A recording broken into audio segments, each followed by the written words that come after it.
ফিরলাম বিরতির পর। আমরা কথা বলছি নতুনকে গ্রহণ করবার নানান স্ট্র্যাটেজিস নিয়ে। আমার সঙ্গে রয়েছেন ডক্টর শ্রীময়ী তরফদার। শ্রীময়ী, ব্রেকে যাওয়ার আগে যে ফোনটা এসলো, যার প্রেক্ষিতে আমরা এই নতুন ক্যারিয়ার, নতুন একটা চয়েস মেকিং, তাই নিয়ে আমরা কথা বলছিলাম। অনেক সময় আমরা এটাও দেখি যে কিছু কিছু সিদ্ধান্ত শুধুমাত্র যে আমার ব্যক্তিগত সিদ্ধান্তের জায়গা থেকে নতুনত্ব গ্রহণের ওপর নির্ভর করে তা নয়। ধর আমাদেরও ছোটবেলায় আমরা ক্যাসেট প্লেয়ার ব্যবহার করতাম, তারপর এলো সিডি, MP3, DVD ইত্যাদি ইত্যাদি। অনেক সময় একটা টেকনোলজিক্যাল চেঞ্জও কিন্তু আমাদের সাথে মানিয়ে নেওয়ার পর্যায়ে পৌঁছতে পারে, বা হয়তো আমরা একটা সময় এত বেশি কম্পিউটার ব্যবহার করিনি, মানে আমাদের একদম ছোটবেলার কথা বলছি। অ্যাবসলিউটলি।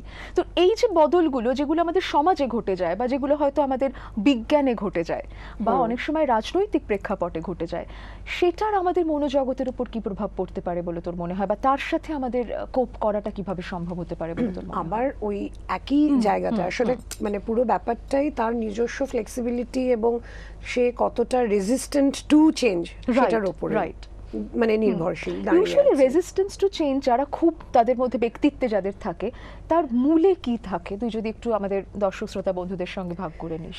একটা জায়গায় তো ধর যেইভাবে আমাকে ছোটবেলা থেকে মানুষ করা হয়েছে, সেই জায়গাটা একটা ভীষণ ইম্পর্ট্যান্ট একটা জায়গা, এবং অ্যাডাপ্টেবিলিটি, বা আমি যদি একটা জিনিস আমাকে যেইভাবে শিখিয়ে দেওয়া হয়েছে সেই জায়গাটা যদি না ধরি, তাহলে মানে সেইটার সাথে আমি কিভাবে মানে আমি সমস্যার সম্মুখীন হচ্ছি সেটা আরেকটা। এবং আমার টেম্পারামেন্টে আমার কতটা নভেলটি সিকিং এর জায়গাটা রয়েছে, এইটা একটু প্লিজ এলাবোরেট কর। হ্যাঁ হ্যাঁ, এটা খুব ইন্টারেস্টিং কিন্তু। হ্যাঁ, মানে এইখানে আমরা আসলে ক্লনিঞ্জার বলে একজন রয়েছেন, ওনার একটি থিওরি থেকে আমি বলছি আপনাদেরকে, যে ওখানে আমাদের তিনটে বিশেষ ট্রেট, যেগুলো নিয়ে একদম ছোট্ট শিশু বয়স থেকে আমাদের ব্যক্তিত্বের একদম গোড়াপত্তনের সময় থেকে যেই জায়গাগুলো চলে আসছে, তার মধ্যে এক হলো নভেলটি সিকিং, আরেকটি হলো হার্ম অ্যাভয়েডেন্স, আর তৃতীয়টি হলো রিওয়ার্ড ডিপেন্ডেন্স। মানে একটা হচ্ছে নতুনত্বর প্রতি আমাদের আগ্রহ, আরেকটা হচ্ছে যে কোনো ধরনের বিপদ থেকে আমাদের নিজেদের সরিয়ে নেওয়ার যে একটা প্রক্রিয়া, কতটা সেটাকে আমরা অ্যাভয়েড করে চলি, বা আমরা কতটা পুরস্কৃত হওয়ার যে একটা তাগিদ, যে একটা তাগিদ, যে আমি কতটা মানে অন্যের আমাকে ভালো বলার জন্য আমার কাজটা কতটা অপেক্ষা করে থাকে, মানে আমি কতটা ভালোটা শোনবার জন্য, বা আমি কতটা তার এই প্রশংসাটা পেলেই এই কাজটা করব, নচেত করব না, নাকি আমি অনেকটাই বেশি যাদেরকে আমরা কোট আনকোট স্বাধীন চেতা বলে থাকি, যে না নিজের কাছে এটা আমার রিওয়ার্ডিং, অন্যকে কি বললো না বললো আমি হয়তো সেটা নিয়ে অনেকটা বদল নই। এইটাই বোধ হয় আমাদের যিনি প্রথম কলার বন্ধু ছিলেন, যিনি তার মেয়েকে তার বন্ধুর সাথে হয়তো বেড়াতে পাঠিয়েছেন, কিন্তু মনের মধ্যে কোথাও একটা প্রশ্ন কাজ করছে, তারও কিন্তু এইটা যে সমাজ কিভাবে দেখবে, সমাজ কিভাবে দেখবে, এবং অ্যাপ্রুভালটা সে পাবে কিনা, মানে একটা নিড ফর অ্যাপ্রুভাল, ঠিক তাই না, মানে আমাকে মেনে নেওয়া হবে কিনা, আমি যেরকম ভাবে মানে আমার মেয়েকে চালনা করছি, বা আমি যে তাদের সম্পর্কটাকে জানি, সেটাকে মেনে নিয়েছি, কোথাও সেটাকে একটু প্রশ্রয় দিচ্ছি, সেই জায়গাটা মেনে নেওয়ার একটা মানে আসছে কিনা।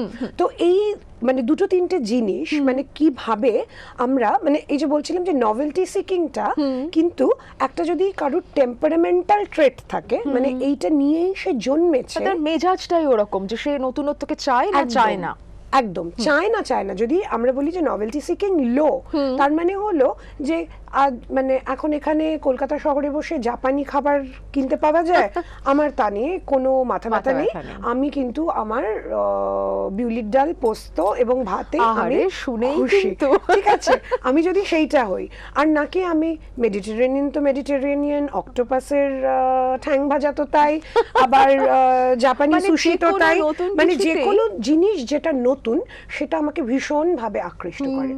আমার এক খুব পরিচিত বান্ধবী, তোরও বন্ধু আর মা, কাকিমা আমাকে বলেছিলেন যে আমি রেস্তোরাঁয় গিয়ে আগে দেখি যে মেনুতে কোন নামটা আমি প্রায় উচ্চারণ করতে পারছি না বা একদম আমার পরিচিত না, আচ্ছা আমি তখন সেইটা নিই।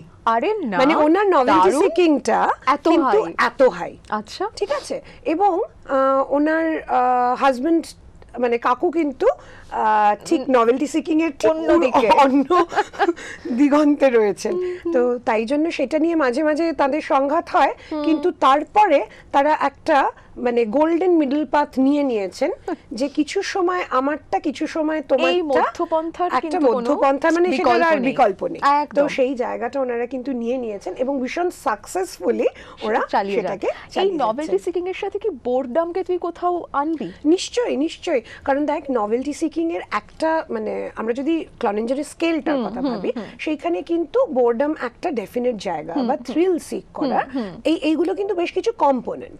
ঠিক আছে, এবার কেউ যদি সেন্সেশন সিক করে বা থ্রিল সিক করে, সে এসেনশিয়ালি নভেলটি সিকিং তার হাই। রাইট। মানে আমার ভীষণ নভেলটি সিকিং লো হয়ে আমি আমি ওটা কিন্তু করব না। মারাত্মক লেভেলে না এটা করে দেখি, ওটা করলে ভালো হয়, সেটাও যাই, ওখানেও যাই, এই লোকে ট্রেক করছে আমিও যাব, এই মাউন্টেনিয়ারিং করছে আমিও যাব।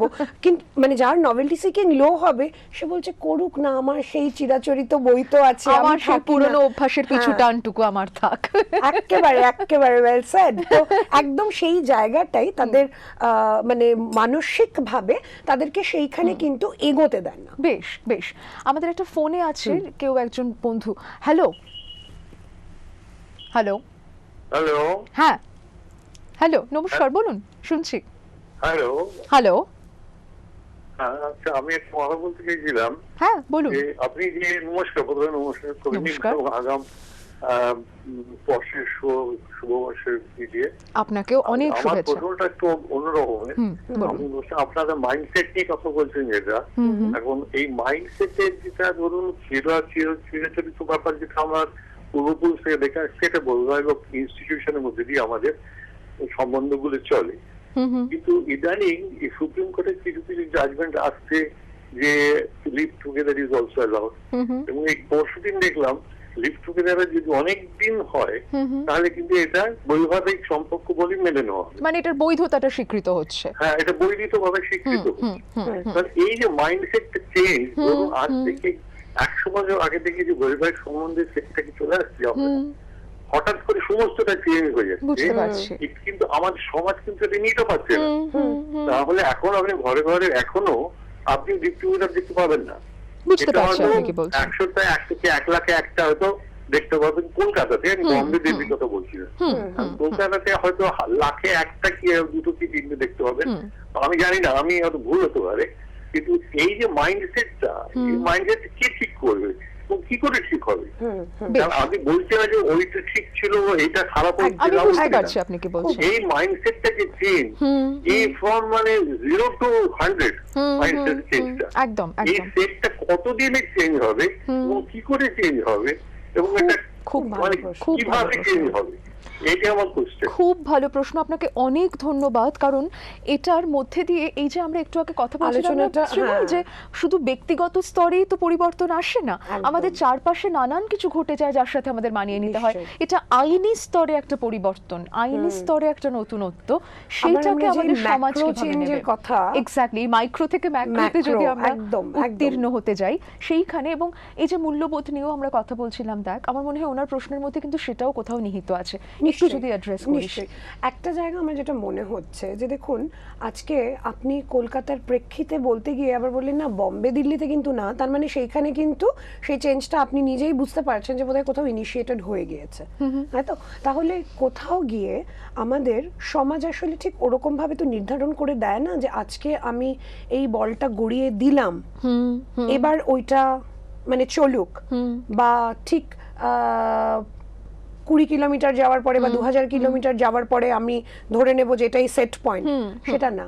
কিন্তু যখন আইনিভাবে স্বীকৃত হচ্ছে, তার মানে এটা নিশ্চয়ই যে সেই চেঞ্জটা একটা কিন্তু পাবলিক ওপিনিয়ন ক্রিয়েট করছে, যেটার জন্য চেঞ্জটাকে ইনিশিয়েট করবার জন্য মানে এমনি কোনো রকম আইনি চেঞ্জ কিন্তু হয়ে যায় না, সেটার পিছনে অনেক লোকের অনেক রকমের পরিশ্রম থাকে এবং মতামত থাকে। মতামত মানে মতামত তৈরি করার একটা জায়গা থাকে, যেটার জন্য ধর আমরা পাবলিক ওপিনিয়ন নিয়ে বা অ্যাডভোকেসি যে জায়গাটা থাকে, যেখানে লিগ্যাল অ্যাডভোকেসি বা মেন্টাল হেলথ নিয়ে এত অ্যাডভোকেসি করার যে আমাদের একটা তাগিদ থাকে, তো সেই জায়গাটার থেকেই কিন্তু আমরা চেঞ্জটাকে ইনিশিয়েট করছি।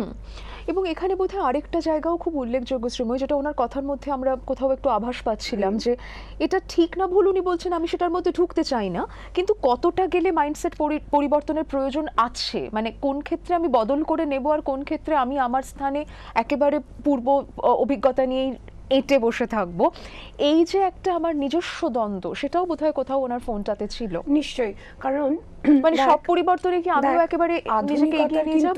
সংজ্ঞা হয় না রে। ঠিকই ঠিকই। এবার এটাই সমস্যা, এবং তার কোনো সীমারেখাও বোধহয় কোনো সীমারেখা হয় না।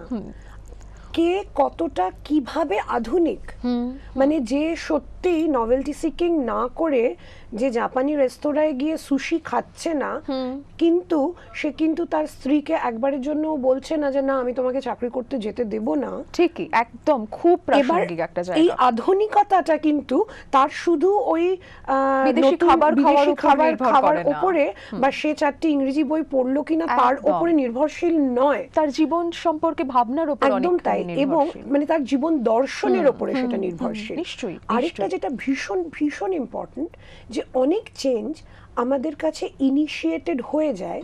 কিরকম ভাবে বলি, আমার জাস্ট ওনার ফোন কলটা পেয়ে এই কথাটা মনে হলো বলেই বলছি। আমার ঠাকুমা 19 বছর বয়সে বিয়ে করেন, বেশ ঠিক আছে। এবার আমার ঠাকুমা তার কন্টেম্পোরারিরা কিন্তু আরো অনেক ছেলেবেলায় বিয়ে করে ফেলেছেন, এবং বিয়ের আগে উনি কিন্তু আমার ঠাকুরদাকে চিনতেন। আচ্ছা, ওরে বাবা। তখন আমি আমার ঠাকুমাকে বলেছিলাম একটা স্টেজে, তখন আমি গ্র্যাজুয়েশন পড়ি, যে তোমার লেভেলের সাথে আমাদের যদি ম্যাচ করতে হয়, আমার লিভ টুগেদারের থেকে তোমার সাথে কথাটা বলতে আসা উচিত ছিল। তা না হলে শ্রীময়ী মনে হচ্ছে আমি ঠাকুমা থেকে পিছিয়ে গেলাম জানো, মানে এত উনি মানে সো কল্ড অ্যাডভান্সড, ঠিক আছে। তো আমার ঠাকুমা ঢাকাতে থাকতেন, এবং মানে ওইখানে ওনার পড়াশোনা আইএ লেভেল, ওখানে উনি পড়াশোনা করেছেন, ইংরেজিতে ট্রাভেলগ লিখতেন। মানে আমার ওনাকে নিয়ে মানে প্রাইডের কোনো সীমা নেই, ঠিক আছে। কিন্তু আমার সবসময় মনে হতো যে সত্যিই তো আমার ঠাকুমা কিন্তু অনেক সেদিক থেকে, মানে ওনার মানসিকতার দিক থেকে অনেকটাই আধুনিক ছিলেন। কিন্তু এটাও ঘটনা যে কোনো একটা স্টেজে গিয়ে, মানে এখন যেরকম আর লোককে প্রায় আমরা জিজ্ঞেস করি না বা বদার করি না যে নিজে পছন্দ করে বিয়ে করেছো নাকি মা বাবা বিয়ে দিয়েছে, কিন্তু সেটা নিয়ে তো একটা মারাত্মক মাথা ব্যথা ছিল, অনেক যুদ্ধ গেছে কিন্তু তাই এখন আর সেইটা নিয়ে দেখ মানে রেগুলার কমার্শিয়াল সিনেমারও স্ক্রিপ্ট আর দাঁড়াচ্ছে না, কারণ ওটা এত বলা হয়ে গেছে লোকে আর সেইভাবে ভাবছে না। আমার মনে হয় ব্যক্তি স্বাধীনতার জায়গাটাতেও যদি আমরা সব বিষয় সবার স্বাধীনতা, মানে ধরুন কারুর মনে হলো আমি রেগে গেলে একটা মানুষকে খুন করবো, তিনি ব্যক্তি স্বাধীনতার প্রয়োগ করতে লাগলেন, আমরা তা বলছি না, কিন্তু একত্রে বসবাস সেটা যদি বিবাহ না করেও হয়, তাতে যদি অন্য মানুষদের আপাত দৃষ্টিতে কোনো ক্ষতি না হয়, সেইটা আমার মনে হয় যেটা উনি জিজ্ঞেস করছিলেন যে কোথায় গিয়ে আমরা মানবো, কোথায় মান্যতা দেবো আর কোথাও দেবো না। এবং মান্যতা দেওয়ার ব্যাপারে সত্যি আরেকটা জায়গা যেটা আমার মনে হয়, যে আমি কাউকে যদি জাজমেন্টালি না দেখি, আমি যদি জাস্ট আমার স্তরে জিনিসটাকে দেখি যে ওরা একসাথে থাকছে, সেটাতে আমার ঠিক কি ক্ষতি হচ্ছে, অ্যাবসলিউটলি সেইটা বোধহয় নিজেদেরকে জিজ্ঞেস করার প্রয়োজন রয়েছে। এবং আমি আমার মানে কোন পাকা ধানে মইটি সে দিচ্ছে, মানে আমার মাঝে মাঝে না মানে অনেক নানান বিষয়ে বেশ রাগ হয় তো আমাদের মাঝে মাঝে, তো এইটা একটা বিষয় যে কেন, মানে তোমার ঠিক কি ক্ষতি সে করেছে, তুমি তার পিছনে এত উঠে পড়ে কেন লেগে গেলে ভাই, মানে ঠিক মানে কি করেছে, হ্যাঁ মানে সে জাস্ট এক্সিস্ট করতে চাইছে আরেকটা মানুষের সাথে, এইটা ভালোবাসে একদম। এবং এটা নিয়ে না আমরা কালকে সিনাদি ছিলেন এখানে, সিনাদির সাথে একটা কথা প্রসঙ্গে উঠেছিল যে আমরা খুব ইনটলারেন্ট হয়ে যাচ্ছি টুয়ার্ডস ডিফারেন্সেস, মানে যে আমার থেকে আলাদা তাকে বড় চট করে আমরা যেন দাগিয়ে দিয়ে ভাই তুমি খারাপ এটা বলে দিচ্ছি, সেইটাতেও বোধহয় আমাদের এই একই মানসিকতা কাজ করে। কিন্তু আবারও আপনার মানে মন্তব্যে ফিরে এসে প্রশ্ন নাই বলি, মন্তব্যে ফিরে এসেই যদি বলি যে কোথাও আসলে প্রান্তিককে আমাদের গণ্ডির ভেতরে নিয়ে আসাটাও কোথাও মানুষ হিসেবে কিন্তু আমাদের কোথাও সেটার প্রতি একটা দায়িত্ব রয়েছে। একটা দায়িত্ব রয়ে যাচ্ছে। এবং আমার মনে হয় প্রান্ত রেখাগুলো আমরা অনেকটা বিস্তৃত করে দিতে কিন্তু, পারি, যাতে আমাদের মনে না হয় যে অনেক মানুষ প্রান্তে দাঁড়িয়ে আছেন, যাতে মনে হয় যে আমরা তো একই গণ্ডির মধ্যে রয়েছি, কই প্রান্ত তো নেই অভাবে। এইটারও বোধহয় একটা প্রয়োজন কোথাও দেখা যাচ্ছে। একদম একদম মানে সেটা যদি ওই বলে না যে মাঠ ময়দান হয়ে যাক, তো যাক না, হ্যাঁ হ্যাঁ, যাক না, তাতে মানে অসুবিধা তাতে আমার কি সত্যি ভীষণ অসুবিধে হবে? ঠিকই। আমি হয়তো তার মতন না, আমি হয়তো আমার স্বাতন্ত্র্য নিয়ে, আমার নিজের জীবন বোধ নিয়ে, আমার দর্শন নিয়ে, আমার আঙ্গিক নিয়ে আমি আমার মতন করে যদি ভালো থাকি, সে যদি তার মতন করে ভালো থাকে, থাক না, ঠিক, ক্ষতি তো খুব খুব সত্যি কথা রে। মানে এটা এত জরুরি একটা জায়গায় আমরা এসে পৌঁছলাম, কারণ বহু পরিবারে কিন্তু এইটাই একটা সমস্যার জায়গা হয়ে দাঁড়ায় যে হয়তো আগের প্রজন্মের সঙ্গে এই প্রজন্মের এই যে মূল্যবোধের ফারাক, তাদের এই নতুনত্বটা মানতে পারা নিয়ে পূর্ববর্তী প্রজন্মেরও অনেক অনেক কষ্ট, অনেক খারাপ লাগা, এবং সেখান থেকে সম্পর্কে কোথাও ফাটল, কোথাও সেখান থেকে বাসায় ফাটল। সেই যে জায়গাগুলো আমার মনে হয় যদি তুই যেভাবে বলছিলি একটু এইভাবে আমরা ভাবতে পারি, তাহলে কিন্তু অনেক সম্পর্ককেও আমরা বাঁচাতে পারবো। একদমই বাঁচাতে পারবো। শুধু সম্পর্ক না, মানে তার যে একটা নতুন সম্পর্ক গড়ে উঠছে, সেইটাকেও কোথাও আমরা মানে একটা, আবারও বলছি যে সেই আদর দিয়ে একটা গড়ে তোলার যে জায়গাটা, সেটা করতে পারবো। হ্যাঁ, মানে কোনো ক্রমে মেনে নিয়েছি এরকম না, মানে মানে ভেতর থেকে যেন সেটা ভেতর থেকেই যেন সেটা আসে। মানে অনেকেই যেরকম আমি দেখি যে যারা ভীষণ রেজিস্ট্যান্ট টু চেঞ্জ, তারা এরকম বলে যে না, তোমার হয়তো এটা কিছু মনে হচ্ছে না, কিন্তু আমার কাছে এটা মানে আমি কিছুতেই এটা মেনে নিতে পারবো না। এবার কিন্তু নিজেকে প্রশ্ন করে দেখতে হবে যে এই যে কিছুতেই মেনে নিতে পারবো না, কাম হোয়াট মে, কেন কেন কেন কেন? ঠিক, একদম নিজেকে প্রশ্ন করতে, এখানে একটা অন্তর্দৃষ্টির কিন্তু প্রয়োজন রয়েছে। এই প্রশ্নটা কিন্তু নিজেকে না করলে কোনোভাবেই আমরা আর সেই জায়গাটায় এসে পৌঁছাতে পারবো না যে আমার এত কষ্ট কেন হচ্ছে। এটা তার মানে এই জিনিসটার মানে আমার কাছে কি? এটা মানে আমার বিয়েকে তো কেউ নস্যাৎ করে দিচ্ছে না, বা বিয়ে অ্যাজ এন ইনস্টিটিউশন কেউ বলছে না যে না সেটার আর প্রয়োজনীয়তা নেই, সেটা ছেড়ে চলে যাও। কিন্তু আমাকে যদি কেউ বলে যে হ্যাঁ লিভ টুগেদার বা সেইভাবে যারা, ফোন নিয়ে শ্রীময়ী, তারপরে আবার এটা ফিরছি। আমাদের সঙ্গে একটা ফোন আছে। হ্যালো হ্যালো হ্যালো হ্যালো, নমস্কার ম্যাম, আমি দুজনকেই বলছি। নমস্কার। না বলছি ম্যাম, আমি নিয়মিত দর্শক, আমি প্রতিদিন এই প্রোগ্রামটা দেখি। বেশ। আচ্ছা, আমি একটা সমস্যা হচ্ছে, প্রথম কথা হচ্ছে আমি তো একজন মানে খুব অল্প বয়স আমার, আমি উইডো, স্বামী হাজবেন্ড নেই। আমার একটি মেয়ের বিয়ে দিয়েছি দেখে শুনে। ছোট বয়সে বিয়ে দেওয়া তো একটু ছোটখাটো অশান্তি সবসময় সংসারে থাকে। মেয়ে এখন প্রেগনেন্ট। তারপরে ভালোই ছিল, ধরুন মাসখানেক আগে একদিন হট করে খবর এলো একটু অসুস্থ।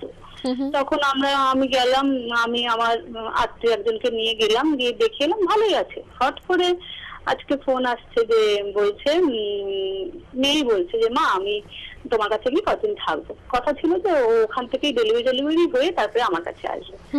আজকে আমাকে বলছে যে তোমার কাছে, ভালো কথা, আয় ঘুরে যাবি থাকবি। তারপরে বলছে যে আমি আমার অর্নামেন্টস সব নিয়ে তোমার কাছে চলে যাবো। বললাম কেন? বলছি এটা আমার বাড়ি থেকে বলছে। আমার প্রশ্ন হচ্ছে মার কাছে আসবে, থাকবে, ফ্যামিলিতে যাই হোক, কিন্তু ওরা অর্নামেন্টস ওকে পাঠাতে চাইছে কেন? আমি এটাই জানতে চাইছি, আমি কি করবো? বুঝতে পারছি। আপনি একটু সঙ্গে থাকুন শ্রীময়ী। কোনো প্রশ্ন আছে কি ওর কাছে? আপনি একটু আমাদের সঙ্গে থাকুন, আমরা চেষ্টা করছি আপনার প্রশ্নের উত্তর দেওয়ার যতটা পারি। একটু সঙ্গে থাকুন। এবার এটাই যে কোনো একটা এরকম বাঁকে এসে দাঁড়িয়েছেন যেখান থেকে it is too soon to say যে ঠিক কিভাবে এই গল্পটা কিভাবে এগোবে। এই প্রশ্নটা বোধহয় আপনার ওর মা বাবার কাছেও এই একই প্রশ্নটা রাখতে হবে যে মানে আমার মেয়ের তো আসার কথাই ছিল, কি বৃত্তান্ত, কি ব্যাপার। কারণ প্রেগনেন্সির সময়ও অনেক রকম হরমোনাল চেঞ্জেস হয়, এবং সেটার জন্য কিন্তু অনেক সময় অনেক মেয়েরা বেশ কিছু মানে টেম্পারামেন্টাল কিছু মানে তাদের আবেগের অনেক ওঠাপড়া হতে পারে, এবং সেটার জন্য অনেক সময় কিছু সমস্যায় তাদেরকে পড়তে হয়। এবং তারা তো মানে সে তো এখন একটা এরকম সময় আছে যখন সে অন্তঃসত্ত্বা, যখন তার আরো অনেক বেশি করে তার পরিবারবর্গের তার দেখভাল করার কথা, যত্নের প্রয়োজন তার। তো সেই জায়গাটার থেকে একটু বোধহয় এই প্রশ্নটা আপনার তরফ থেকেও যাওয়ার দরকার রয়েছে যে এইটা এখন কেন বলা হচ্ছে, মানে কি কারণে, কোন প্রেক্ষিতে সেটা বলা হচ্ছে, সেটা বোধহয় জেনে নিতে হবে। মেয়ের সাথেও বোধহয় আমার মনে হয় কথা বলার দরকার একটু রয়েছে, মানে খোলাখুলি শুধু কথা বলা। শুধু এটা নিয়ে, কারণ আমার কোথাও মনে হচ্ছে যে এটা না, মানে যেহেতু পরিবারের অন্য লোকজনও ওই বাড়িতে রয়েছেন এবং আগে থেকে একটা কিছু ঠিক ছিল, সেটাকে যখন একটা চেঞ্জ করার কথা এবং কিছু একটা সিরিয়াস দিকেই নিশ্চয়ই ইন্ডিকেশনটা উনি যাচ্ছে, পেয়েছেন, যেটা একটা- কিন্তু এবং ওনার ফোনে খুব স্পষ্ট যে হ্যাঁ, গয়না যে নিয়ে কোথাও কেন যেতে একটা বলছে। মানে একটা সংকেত উনি হয়তো পাচ্ছেন, সেটাকে হয়তো নিজের লেভেলে উনি কোথাও একটা ডিনাই করতে চাইছেন যে কেন এটা বললো, কেনটা বোধহয় স্পষ্ট, কেনটা নিয়ে কিন্তু আসলে প্রশ্নটা না। এখন এরপর আপনি কি নিয়ে? করবেন সেটা নিয়েই বোধহয় আপনার প্রশ্ন। যে কোনো চেঞ্জ, সেটাকে একটু আগেও বলছি যে সেটাকে কিন্তু গ্রহণ করতে হবে। মানে আপনি দেখতে পাচ্ছেন না